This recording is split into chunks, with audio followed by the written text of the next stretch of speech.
Hello and welcome to my channel. I'm Rob Phillips. So for today's video, I'm going to be giving you my top 5 most recommended books for folks who are either new to meditation or at least looking to take the practice a little bit more seriously. They'll cover a range of topics including actual practice techniques as well as philosophy. So please be sure to watch the whole video because they cover a broad range of subjects. And so let's begin.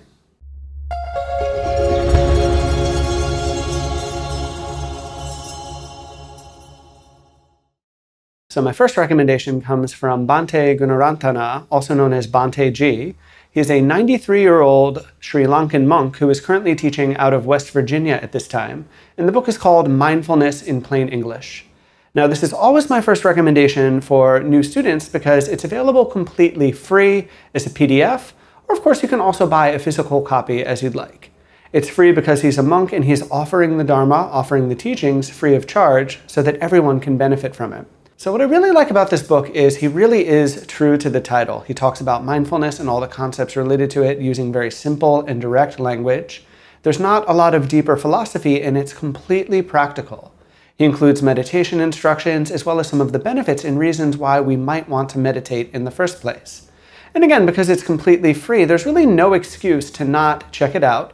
Of course, I'll be sure to include a link down in the description where you can find it for yourself and get started reading what is one of my favorite meditation books. Now, the second on this book is actually the newest to me. I've only read it in the past year, but it made such an impression that I've decided to include it on my list of most recommended books. And that is Our Pristine Mind by Orwan Chawang. Now, what I like about this book is it's actually kind of energetically or practically opposite of Mindfulness in Plain English. This is based off of the Dzogchen tradition of Tibetan Buddhism. So whereas mindfulness tends to be a little more applied, it has perhaps a little bit more doing to it, Our Pristine Mind kind of operates with the assumption that our awareness is already pristine as it is, and practice is all about tapping into that, all about quieting the mind so that we can tune into it. Like the first book, it has really simple and easy to understand instructions. This book perhaps goes a little bit more into the philosophical side as more, which I'd like. And it's a quick read, and I think you'll be left feeling inspired to give some of the techniques a try for your own practice. So for the third book, we're going to take a turn a little more into the philosophy behind meditation. This is actually the only book that I have a physical copy of, and that is Zen Mind, Beginner's Mind by Suzuki Doshi.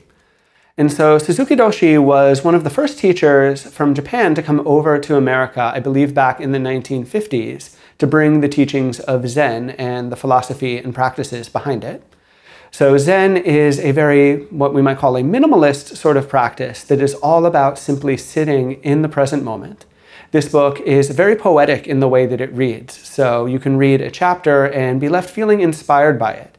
It doesn't have quite as much in the way of practical instructions as the other two books, but it's a definite classic and a must-read for absolutely anybody who's serious about mindfulness, meditation, or Buddhism in general.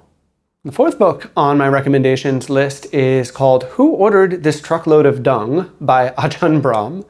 And so the title kind of gives you a hint of what this book is all about. So for a bit of background, Ajahn Brahm is a monk who was born in England and trained in Thailand under the great master Ajahn Chah.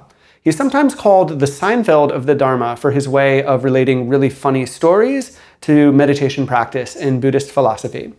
So this story, or rather this book, doesn't have so much in the way of direct instructions. It's actually a series of really funny but really insightful tales that kind of teach some lesson about Dharma, mindfulness, or the Buddhist path in general. Definitely one that you can read a chapter and leave it feeling pretty good, but if you read the whole book and you really take kind of the deeper wisdom that's hidden within these funny stories, I think you'll be really inspired by it. And that's why I often recommend it to people, especially those who might think that the whole meditation thing gets a little heady at times. This will certainly lighten it up for you. Now, my fifth and final book is for those of you who might be feeling maybe a little bit skeptical about the whole path, maybe a little bit unsure about why one might want to meditate, why one might want to follow this path in general. And that is Why Buddhism is True by Robert Wright. It's a bold title, but I believe that Robert, or Bob as he's sometimes called, is certainly up to the task. Now, I actually have a bit of a personal connection with this story because I met Robert Wright while he was on meditation retreat, both for himself, but also doing research for this book. We got to talk for a few minutes, and I was really struck by what a smart and really insightful guy he is. He certainly takes no nonsense, and the fact that he's willing to put himself out there with such a bold title speaks to how much he believes in the practice. Through the story, or through the book rather, you hear lots of anecdotes about his personal practice, his experience with it, and how after some years he came to conclude that the teachings of the Buddha, the path of meditation and mindfulness, are indeed true. So if you're feeling skeptical, if you're not at all sure, this is definitely the book for you. So were there any meditation books that you think I forgot? Certainly feel free to let me know in the comments down below. If you have any other thoughts or questions, you can always ask me there. If you enjoyed this video, give me a like, subscribe to my channel if you want to see more videos like this, and I hope to see you back again here sometime soon. Thank you.